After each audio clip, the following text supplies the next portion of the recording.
And don't be afraid to use that Velcro strap. There. Beautiful. This tip of the month is about Velcro. Remember how I showed you how to use those Velcro straps to make cables nice and neat? Well, they're used on a variety of different things, not just these cables. For example, Power cables, extension cords, bigger extension cords, BNC cables, firewire cables. They're not just for shoes anymore. and remember to actually undo the Velcro.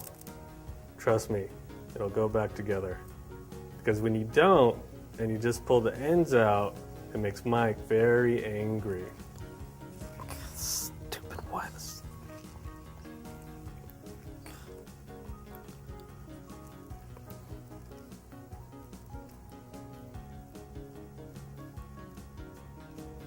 So look for those Velcro straps whenever you're bundling cables. There.